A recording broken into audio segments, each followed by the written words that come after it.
তামিম আরও 2 থেকে 3 বছর খেলবেন, আশাবাদী নতুন বিসিবি সভাপতি Faruque Ahmed. Bangladesh cricket board BCB সভাপতির দায়িত্ব নিয়ে বুধবার গণমাধ্যমের মুখোমুখি হয়েছিলেন ফারুক আহমেদ। এদিন তিনি তামিম ইকবালের ফেরা নিয়ে কথা বলেছেন। তার চাওয়া আরও 2 থেকে 3 বছর ক্রিকেট খেলুক তামিম ইকবাল। গত বছর সেপ্টেম্বরে নিউজিল্যান্ডের বিপক্ষে সর্বশেষ ওয়ানডে খেলেছিলেন তামিম। টেস্ট খেলেছেন তারও আগে, গত বছরের এপ্রিলে আয়ারল্যান্ডের বিপক্ষে।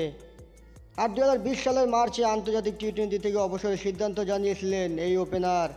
গত সোমবার ক্রীড়া উপদেষ্টা আসিফ মাহমুদ সজীব ভুঁইয়া এসেছিলেন Mirpur Sher-e-Bangla international cricket stadium পরিদর্শনে। তার সঙ্গে দেখা করতে এসেছিলেন তামিমও। এরপর থেকেই তামিমের ফেরা নিয়ে বিভিন্ন জল্পনা কল্পনা তৈরি হয়। এবার ফারুকের বক্তব্যে তামিমের ফেরার পালে নতুন হাওয়া যোগ হয়েছে। এ প্রসঙ্গে নবনিযুক্ত সভাপতি বলেছেন, ওর খেলতে হলে কি করতে হবে সেটা বোর্ডের সংশ্লিষ্ট বিভাগগুলো দেখবে। আমার ব্যক্তিগত মত, তামিম ইচ্ছা করলে আরও 2 থেকে 3 বছর খেলতে পারে।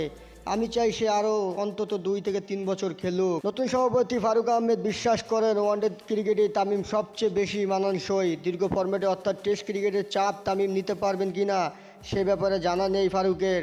তবে তিনি আশাবাদী তামিম দ্রুতই ক্রিকেটে ফিরবেন। এ ব্যাপারে সিদ্ধান্ত ওই ওপেনারের উপরই ছেড়ে দিলেন ফারুক। এই ওপেনারকে নিয়ে বিসিবির নতুন সভাপতি বলেছেন, আমার মনে হয় 50 ওভারের জন্যই ভালো। দীর্ঘ পরিসরে ক্রিকেটে খেলার চাপ এখন সে নিতে পারবে কিনা আমি জানি না, সেটা তামিম ভালো বলতে পারবে। এরপর তিনি যোগ করেন, তামিম কি চিন্তা করছে সেটা গুরুত্বপূর্ণ, আগে তার সাথে কথা বলা দরকার।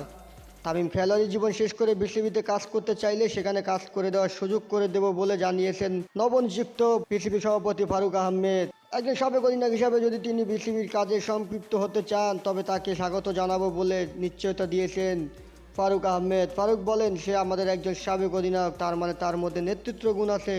খেলতে না পারলেও যদি বোর্ডের সাথে সম্পৃক্ত হতে চায় আমি খুবই খুশি হব। তাকে যদি কাজে লাগাতে পারি আমার ধারণা ও অনেক ভালো কিছু করতে পারবে।